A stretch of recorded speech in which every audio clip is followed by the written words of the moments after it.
Hey you, how's it going? Hopefully you're doing great today and welcome back on my channel, School Sweet School. Et dans cette petite leçon du jour, on va faire un petit peu de grammaire en s'intéressant à trois structures qui se ressemblent mais qui sont différentes. Il s'agit de used to, be used to and get used to. Alors, ces trois structures se ressemblent énormément, mais elles sont utilisées dans différents cas de figure. Et il est important de les utiliser correctement. Du coup, on va analyser chacune de ces structures pas à pas, et à la fin de ce petit tuto, tu seras en mesure de faire la différence entre ces trois structures de façon claire et limpide. Mais avant de plonger dans le monde merveilleux de la grammaire anglaise, je t'invite à rejoindre ce club merveilleux de School Sweet School en t'abonnant à cette chaîne et en cliquant sur la petite cloche pour être sûr de ne rater aucune des prochaines vidéos. N'hésite pas également à utiliser la section commentaires pour me faire part de tes remarques ou poser les questions qui te turlupinent. Et bien sûr, n'hésite pas à liker et à partager ce travail autour de toi, auprès de tes amis, tes proches et ton entourage. So let's not waste any more time and Let's roll, friends! Allez, commençons par used to. Tu utilises généralement cette structure grammaticale lorsque tu parles des choses que tu avais l'habitude de faire dans le passé. Et au moment où tu énonces cette habitude que tu avais dans le passé, eh bien, tu ne l'as plus dans le présent. Ce n'est plus le cas dans le présent. Donc, pour pouvoir utiliser used to, tu utilises bien évidemment un sujet, la structure used to, plus un infinitif. Tu pourras dire par exemple I used to smoke, but I don't smoke anymore.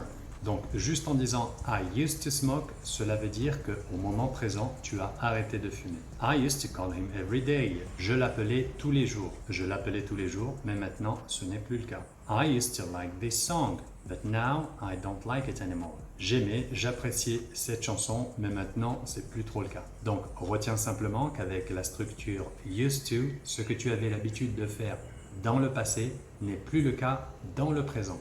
Le sujet n'est pas forcément humain, il peut s'agir d'objets. Tu pourras dire par exemple bread used to be very cheap.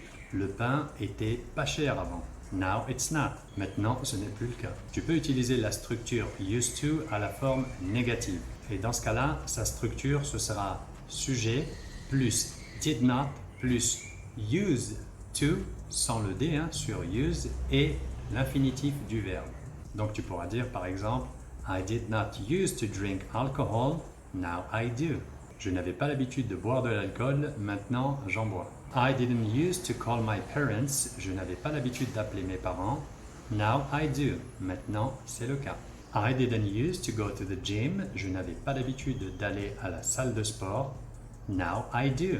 Maintenant j'y vais, maintenant c'est le cas. Donc ici retiens qu'à la forme négative, il n'y a plus le D sur use. Par contre, la prononciation est la même, tant à la forme affirmative qu'à la forme négative. Maintenant qu'on a vu la forme affirmative et négative, pourquoi pas voir la forme interrogative? Did you used to smoke? Est-ce que tu fumais?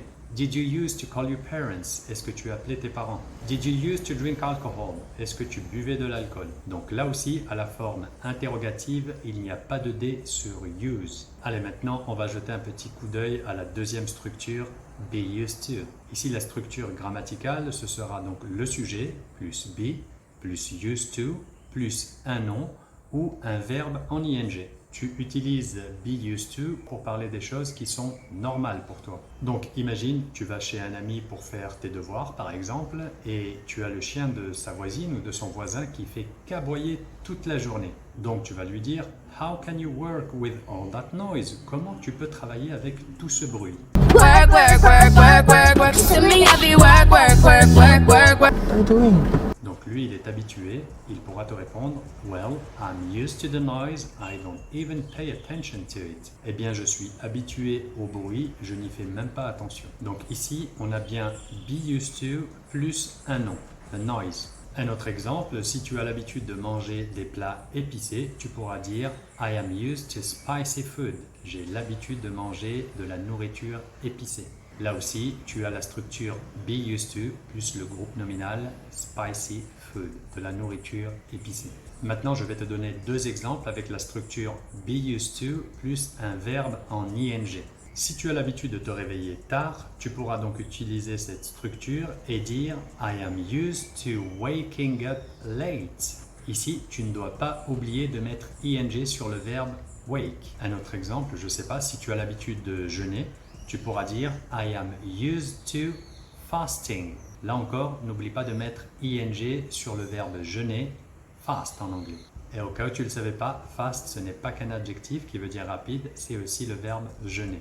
D'ailleurs, c'est excellent pour la santé de jeûner de temps en temps. Revenons sur l'exemple du chien de la voisine qui fait du bruit. Lorsque tu as posé la question à ton ami pour lui dire comment tu fais pour travailler avec ce bruit, il t'a répondu I am used to the noise. J'ai l'habitude du bruit. Il aurait pu te dire tout simplement j'ai l'habitude et dans ce cas-là, il va dire I am used to it. Tu peux également parler des choses qui étaient normales dont tu avais l'habitude dans le passé en mettant tout simplement be au passé simple. Tu pourras dire par exemple when I was a kid, I was used to doing my homework every day. Lorsque j'étais enfant, j'avais l'habitude de faire mes devoirs tous les jours. Lorsque tu veux mettre ta phrase à la forme négative, tu dois tout simplement rajouter not juste après be. Donc si tu n'es pas habitué au bruit que fait le chien de la voisine, tu pourras dire I am not used to such noise. Je ne suis pas habitué à un tel bruit, à une telle nuisance. Bon, ça fait pas mal d'informations. Je crois que c'est l'heure d'un petit récap.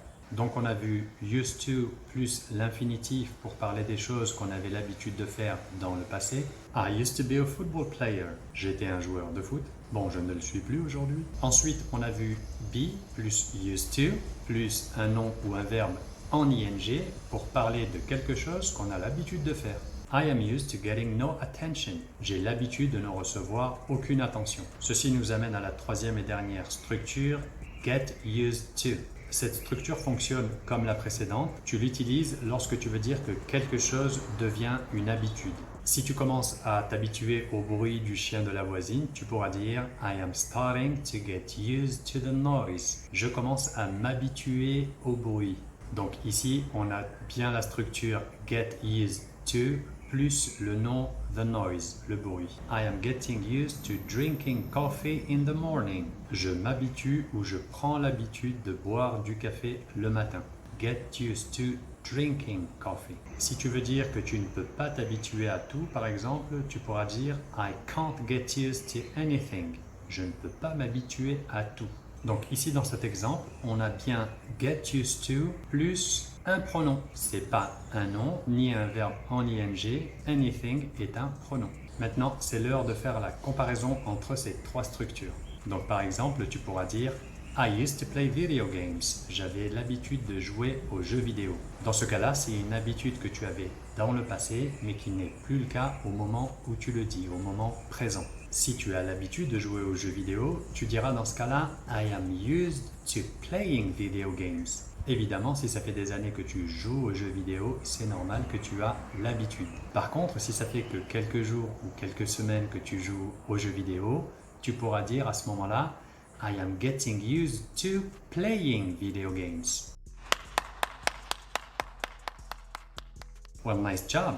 Hopefully this video was clear and useful. Pour le coup, n'hésite pas à utiliser la section commentaires pour écrire des exemples de phrases en utilisant chacune de ces trois structures. Dans tous les cas, n'oublie pas de t'abonner à cette chaîne merveilleuse. N'hésite pas à cliquer sur la petite cloche pour être notifié de la sortie des prochaines vidéos. Pense également à liker, commenter et partager ce travail autour de toi. Thanks for watching the video till the end. Just take care. Have a lovely day. Of course, stay safe. Until next time. Cheers.